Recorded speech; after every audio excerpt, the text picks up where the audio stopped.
सूर्य, मंगल, बुध, शुक्र, ये 4 ग्रह आपके मासिक राशिफल को निर्धारित करते हैं।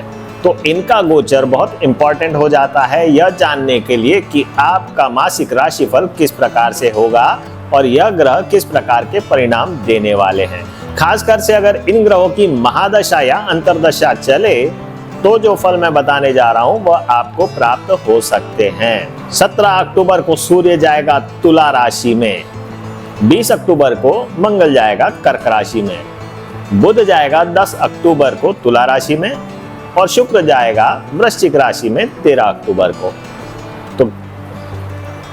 तो यह जो परिवर्तन होने वाले हैं सिंह राशि वाले जातकों के लिए किस प्रकार के फल लेके आ रहे हैं अक्टूबर 2024 में, जानते हैं इस वीडियो में। देखते रहिए अंत तक। आप सभी से निवेदन है कि जो भी जानकारी मैं आपके साथ शेयर करता हूं वह मैं अपने ज्ञान के द्वारा, अपने एक्सपीरियंस के द्वारा जो मुझे जानकारी प्राप्त हुई है, ग्रह नक्षत्रों के जो फल मैंने देखे हैं उनके आधार पे मैं आपको यह जानकारी देता हूं। जरूरी नहीं है कि यह हमेशा 100% सही रहे। आजकल बहुत से युवा ज्योतिष जो है वह पॉडकास्ट कर रहे हैं और कोई सी भी बातें बताए जा रहे हैं, अंधविश्वास ज़्यादा फैला रहे हैं। तो आपको मैं यही कहूँगा कि ज्योतिष एक साइंस है और साइंटिफिकली ही इसका उपयोग होना चाहिए, अंधविश्वास नहीं फैलाना चाहिए। बाकी आप मुझसे कंसल्ट करना चाहते हैं तो नंबर्स दिए हुए हैं, आप मुझसे कंसल्ट कर सकते हैं। मैं हूं आपका ज्योतिष मार्गदर्शक ज्योतिषाचार्य आकाश। आप देख रहे हैं नक्षत्र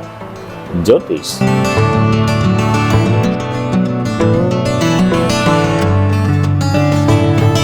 तो सर्वप्रथम चर्चा करते हैं कि ग्रहमंडल का राजा जो है सूर्य, आपकी आत्मा का कारक है जो सूर्य, वह किस प्रकार के परिणाम देगा। सूर्य का गोचर हो रहा है कन्या राशि में और राशि स्वामी सूर्य स्वयं है। क्योंकि सिंह राशि का स्वामी यह स्वयं है तो सिंह राशि से देखा जाए तो कन्या राशि जो है वह सेकंड हाउस मानी जाएगी, यानी कि द्वितीय का गोचर माना जाएगा। तो इस प्रकार से सूर्य ने एक्टिवेट कर दिए हैं द्वितीय भाव और प्रथम भाव। अब इसके क्या परिणाम होंगे तो मैं सर्वप्रथम आपको बता दूं कि यह आपका आत्मबल अच्छा रहेगा, इम्यूनिटी अच्छी रहने वाली है, आपकी वाणी जो है वह बहुत प्रभावशाली रहने वाली है। साथ ही साथ आपके धनार्जन के योग अच्छे बनेंगे, सरकारी जो काम है वो अच्छे से हो सकते हैं, बॉस के साथ आपकी अच्छी जमेगी। वैवाहिक जीवन में थोड़ी कटुता आ सकती है, घर में आप थोड़ा ज़्यादा घमंड दिखाएंगे या थोड़ा अधीर हो जाएंगे तो उसकी वजह से कुछ समस्याएं हो सकती है। पिता के साथ ठीक ठाक संबंध रहेंगे। वैवाहिक जीवन तो मैंने कहा कुछ खास नहीं रहेगा। प्रेम संबंधों के लिए भी यह समय बहुत ज़्यादा ठीक ठाक नज़र नहीं आ रहा। तो अब बात करते हैं सूर्य जब 17 अक्टूबर को चला जाएगा तुला राशि में तो क्या परिणाम देगा। अब यह एक्टिवेट करेगा तृतीय भाव को और फर्स्ट हाउस को। तो तृतीय भाव जो है उसे एक्टिवेट इसने कर दिया है तो किसी न किसी प्रकार के परिवर्तन आप अपेक्षा कर सकते हैं। तृतीय भाव और प्रथम भाव एक्टिवेट हो गए हैं तो कहीं ना कहीं किसी न किसी प्रकार के, अगर आप सरकारी नौकरी में हैं तो परिवर्तन होने की संभावना यह दर्शाता है। साथ ही साथ आप यात्राएं कर सकते हैं, कहीं ना कहीं एडवेंचर वाली यात्राएं भी हो सकती है। वैवाहिक जीवन के लिए अच्छा समय रहेगा, शिक्षा के लिए भी अच्छा समय रहने वाला है। कॉम्पिटिटिव एग्जाम्स में अगर आप इंटरव्यू फेस करते हैं तो उसमें भी सक्सेस मिलने के चांसेस बढ़ जाएंगे। साथ ही साथ आप अगर प्रेम संबंधों के बारे में चर्चा करें तो वह भी अच्छा समय दर्शा रहा है। तो ओवरऑल जब सूर्य तुला राशि में जाएगा, भले ही नीच का हो जाएगा परंतु बहुत ज़्यादा दुष्प्रभाव यह दिखाने वाला नहीं है। हाँ, जिन जातकों की कुंडली में यह नीच का है तो कहीं ना कहीं आंखों से रिलेटेड कुछ परेशानियां उन्हें हो सकती है। अब बात करेंगे कि मंगल क्या परिणाम देने वाला है सिंह राशि वाले जातकों के लिए। मंगल जो है वह स्वामी हो जाता है चतुर्थ भाव का और नवम भाव का और वर्तमान में यह गोचर कर रहा है एकादश भाव में, यानी कि इसने एक्टिवेट कर दिए 11th हाउस, 4th हाउस और 9th हाउस। शिक्षा के लिए बहुत उत्तम भाव माने जाते हैं तीनों के तीनों। यानी कि अगर आप परीक्षा दे रहे हैं, प्रतियोगिता परीक्षा दे रहे हैं या किसी भी प्रकार की परीक्षा आप दे रहे हैं, उसके लिए पढ़ाई कर रहे हैं तो आपका मन बहुत अच्छे से लगने वाला है। शिक्षा के प्रति आप अच्छे से पढ़ करके अग्रसर रहेंगे, आपकी रुचि बनी रहेगी और आपको बहुत अच्छे परिणाम प्राप्त होंगे। साथ ही साथ कहीं ना कहीं वाहन योग भी बनाता है।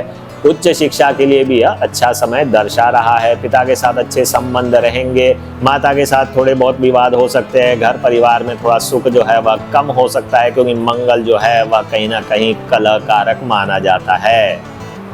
तो इस प्रकार से मंगल के परिणाम रहेंगे जब तक कि यह मिथुन राशि में रहेगा। अब यह जब चला जाएगा कर्क राशि में तो यह नीच का हो जाएगा, परंतु फिर भी आप ध्यान रखें कि यह नीच के परिणाम जरूरी नहीं है कि देगा।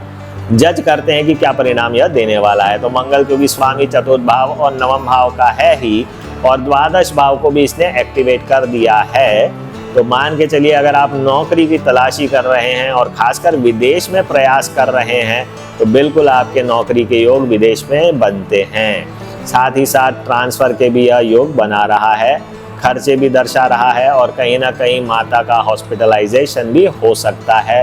पिता के साथ अच्छे संबंध बने रहेंगे। ओवरऑल तो ठीक ठाक ही समय यह दर्शाएगा।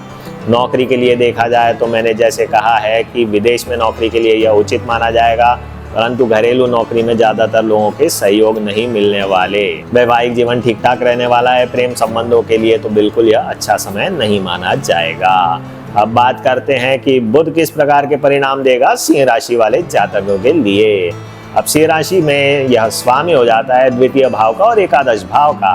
बुध वर्तमान में कन्या में ही गोचर कर रहा है और वहां यह उच्च का माना जाता है। तो बुध जो है सेकंड हाउस को एक्टिवेट कर दिया और यह एकादश भाव यानी कि 11th हाउस को भी एक्टिवेट कर चुका है। तो सेकंड और 11 हाउस एक्टिवेट हो गए हैं तो प्रमोशन निश्चित है, फाइनेंशियल इंक्रीमेंट्स निश्चित है। आपके जो डिसीजंस रहेंगे शेयर मार्केट से संबंधित या फाइनेंस से संबंधित, तो आपको लाभ मिलने के पूर्ण योग बनते हैं। आपकी वाणी प्रभावशाली रहेगी। आप मार्केटिंग एंड सेल्स में है तो काफ़ी लोग आपके क्लाइंट बन जाएंगे। साथ ही साथ वैवाहिक जीवन के लिए सामान्य रहेगा। लव अफेयर्स के लिए भी असामान्य रहने वाला है, बहुत ज़्यादा खास नहीं रहेगा। शिक्षा के लिए तो अच्छा समय माना ही जाएगा क्योंकि 11th हाउस अच्छा माना जाता है शिक्षा के लिए। अब हम बात करेंगे जब यह चला जाएगा तुला राशि में तो क्या परिणाम देगा। तो तुला राशि में चला गया तो इसने एक्टिवेट कर दिए 3rd हाउस, 2nd हाउस और 11th हाउस, यानी कि आपके जीवन में जो परिवर्तन होने वाले हैं वह आपके लिए फाइनेंशियली भी बहुत अच्छे रहेंगे।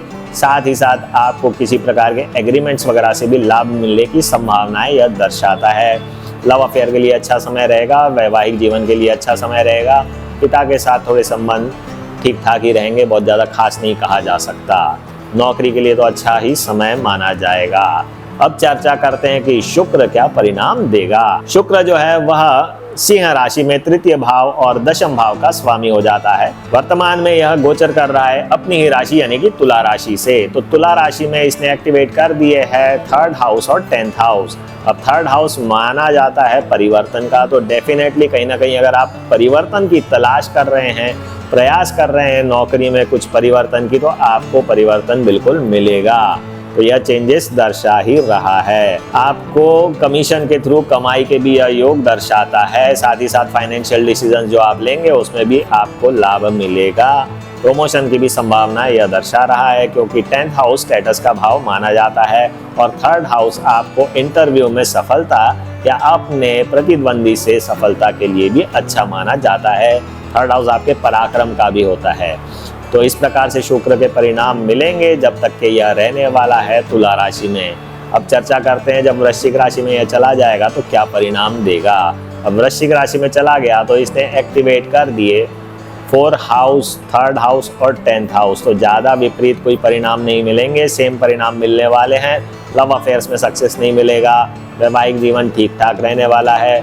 वाहन वगैरह के योग ज़्यादा तो नहीं दिख रहे क्योंकि 4th हाउस जो है यह स्टेगनेंसी का कारक है, परंतु शुक्र अगर 4थे भाव को सिग्निफाई करेगा तो पारिवारिक सुख तो बना रहेगा। यानी कि ओवरऑल आप सुखी रहेंगे और सब काम आपके बनते जाएंगे। तो यह तो थी जानकारी सूर्य मंगल बुध शुक्र के बारे में कि अक्टूबर 2024 में किस प्रकार से परिणाम यह देने वाले हैं सिंह राशि वाले जातकों के लिए। आपको यह वीडियो कैसा लगा? अगर यह अच्छा लगता है तो लाइक, शेयर और कमेंट अवश्य करें। और आप मुझसे संपर्क करना चाहते हैं तो दिए हुए नंबर्स पे आप मुझसे संपर्क कर सकते हैं। साथ ही साथ आपको रत्न रुद्राक्ष या यंत्र चाहिए, शालिग्राम चाहिए तो भी आप हमसे मंगवा सकते हैं। कुरियर के माध्यम से हम आपको कहीं पे भी इंडिया में या इंडिया से बाहर भी भिजवा सकते हैं। आज के लिए इतना ही प्रिय दर्शकों, जय भारत।